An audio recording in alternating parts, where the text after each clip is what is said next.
6 perbuatan yang menyebabkan dosa akibat tak menjaga lisan. Seorang muslim diwajibkan menjaga perbuatan dan perkataannya. Sebab dari lisan ini bisa menyebabkan perbuatan yang dianggap dosa. Dalam ajaran Islam, menjaga lisan menjadi satu perkara yang sangat penting. Allah berfirman dalam beberapa ayat Al-Quran yang menegaskan tentang lisan. Demikian juga hadits Rasulullah tentang menjaga lisan.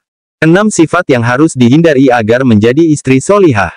Perkara menjaga lisan tercatat dalam Al-Quran Surat Qaf ayat 18.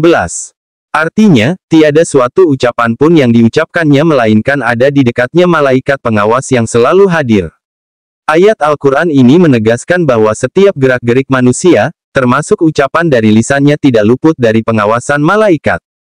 Dalam sebuah riwayat, dari Abu Hurairah, Rasulullah bersabda, "Barang siapa yang menjamin padaku apa yang ada di antara dua janggutnya, yaitu bibirnya, dan antara dua kakinya, yaitu kemaluan, maka ia akan masuk surga." Senada dengan hadits tersebut, Rasulullah juga meminta umat muslim untuk membatasi ucapan. Hindari berbicara jika sifatnya tidak penting.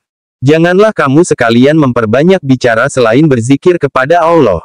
Sesungguhnya memperbanyak perkataan tanpa zikir kepada Allah akan mengeraskan hari. Dan sejauh-jauh manusia adalah yang hatinya keras. Hadis riwayat Tirmidzi. Hadits lain juga mengatakan, siapa yang beriman kepada Allah dan hari akhir, hendaklah ia mengatakan yang baik atau diam.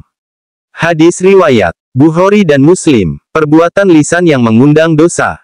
Ada banyak perbuatan yang berasal dari lisan lantas menyebabkan dosa. Menjaga lisan memang cukup sulit, apalagi manusia sebagai makhluk sosial selalu berkomunikasi setiap waktu menggunakan lisan. Disebutkan beberapa dosa yang berasal dari lisan. 1. Gibah gosip. Gibah dapat diartikan dengan menyebut atau menceritakan hal yang tidak baik tentang seseorang. Gibah juga terkadang menyebarkan aib orang lain, padahal perbuatan ini sangat dibenci Allah. Gibah termasuk awal dari penyakit hati. Biasanya seseorang yang suka bergibah tidak akan tenang jika melihat orang bahagia, senang dan gembira. 2. Namimah, mengadu domba. Adu domba terjadi saat seseorang ingin menghancurkan hubungan orang lain. Adu domba erat kaitannya dengan bohong dan fitnah. Rasulullah bersabda, "Tidakkah kamu ingin aku beritahukan orang yang paling jahat di antara kamu?" Kata sahabat, "Tentu wahai Rasulullah." Kemudian Nabi menyebutkan adu domba salah satunya. Hadis riwayat Ahmad dari Abu Malik al-Asy'ari. 3. Pembicaraan yang tidak bermanfaat. Rasulullah mengajarkan umat muslim untuk lebih banyak diam ketika tidak diminta untuk berbicara. Jadi usahakan untuk menghindari pembicaraan yang tidak bermanfaat. Salah satu tanda kesempurnaan Islam seseorang adalah meninggalkan yang tidak bermanfaat baginya. Hadis riwayat At-Tirmidzi. Selain berpotensi mengundang datangnya dosa, pembicaraan yang tidak bermanfaat juga dapat membuang-buang waktu. Nantinya seluruh perbuatan kita akan dimintai pertanggungjawaban oleh Allah di hari akhir. 4. Perdebatan. Perdebatan sering berbuntut pada perpecahan.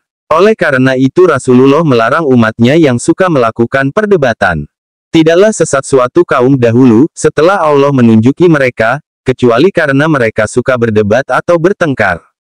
Hadis riwayat At-Tirmidzi. 5 penyakit hati dalam Islam. Iri hingga fitnah harus dihindari. 5. Bercanda yang berlebihan.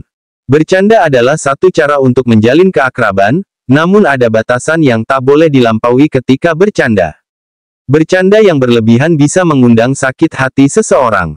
Rasulullah bersabda, "Jangan kamu mendebat saudaramu dan jangan kamu mencandainya."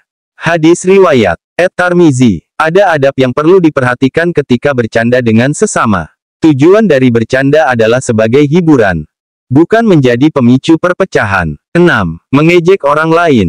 Manusia bukanlah makhluk sempurna, setiap orang memiliki kekurangan masing-masing. Tidak sepatutnya kekurangan seseorang dijadikan bahan ejekan. Ini termasuk dosa yang disebabkan oleh lisan. Allah berfirman dalam surat Al-Hujurat ayat 11, yang berbunyi, artinya, hai orang-orang yang beriman, janganlah sekumpulan orang laki-laki merendahkan kumpulan yang lain. Boleh jadi yang ditertawakan itu lebih baik dari mereka. Dan jangan pula sekumpulan perempuan merendahkan kumpulan lainnya, boleh jadi yang direndahkan itu lebih baik. Dan janganlah suka mencela dirimu sendiri dan jangan memanggil dengan gelaran yang mengandung ejekan. Seburuk-buruk panggilan adalah panggilan yang buruk sesudah iman, dan barang siapa yang tidak bertobat, maka mereka itulah orang-orang yang zalim. Demikian beberapa perbuatan yang mengundang dosa dari lisan. Seseorang terkadang mengucapkan perkataan yang menyakiti hati sesama secara sadar ataupun tidak sadar. Oleh karenanya lebih baik memperbanyak diam untuk menghindari dosa dari lisan. Semoga bermanfaat.